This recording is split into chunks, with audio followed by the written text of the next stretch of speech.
Isang magandang araw mga kalingap. Sa pagkakataong ito pumayag na si Carla na makipag-date kay Kuya Jomar.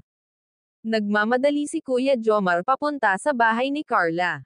Excited ang ating binata at lalo pa wala siyang kasamang team kalingap, walang mangungulit sa kanya. Pagdating niya nakahanda na si Carla at inakbayan pa ni Kuya Jomar si Carla habang naglalakad. Inanyaya niya ang dalaga ng Jowa Challenge kahit isang araw lang o kaya'y tutuhanan nilang maging magkasintahan na lang. Sumagot si Carla na uuwi na lang siya kaya binawi na lang ng binata ang Jowa Challenge at hindi na nila ito gagawin.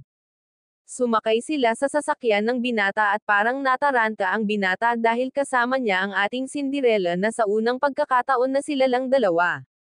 Inaayos niya ang seatbelt ni Carla at binibiro niya na nakalimutan niya kung paano ayusin ang kanyang seatbelt.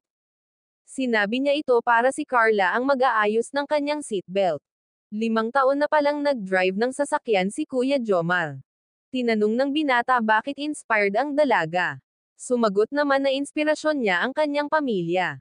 Kinukulit siya ng binata na maliban sa pamilya sino pa ang nag-inspire sa kanya.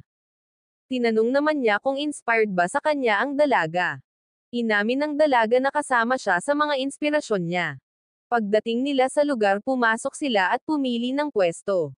Agad namang nag-order si Kuya Jomar at nalilito si Kuya Jomar sa daming menu ang pagpipilian.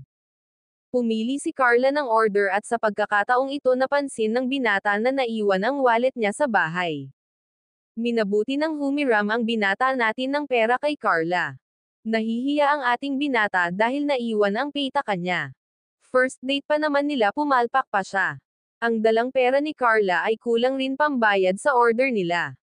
Dahil sa pagmamadali na sunduin siya nakalimutan niyang dalhin ang kanyang wallet. Sabi ng ating Cinderella babawi na lang si Kuya Jomar sa susunod na pagkakataon. Nagpapasalamat si Kuya Jomar dahil pinayagan siya ni Carla. Dahil sa pangungulit ng binata kaya pumayag ang ating dalaga sa kanilang date.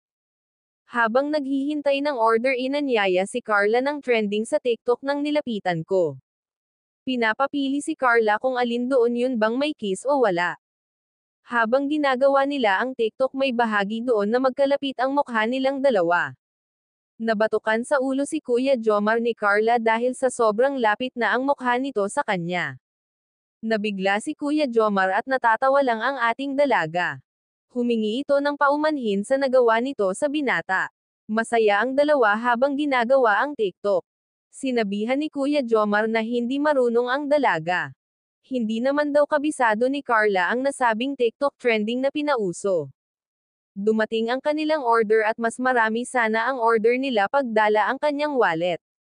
Ang perang hiniram ni Kuya Jomar kay Carla ay huling baon pala niya at babayaran naman daw ng binata pag uwi nila. Susubuan sana ng binata si Carla pero ayaw ng dalaga at nagpaparinig si Kuya Jomar na hihingi ng mango shake at share sila sa isang straw pero gusto ni Carla na kukuha siya ng ibang baso para sa binata. Dito na naman nagtapos ang isang episode sa kwento ng ating Cinderella sa totoong buhay. Salamat sa panonood.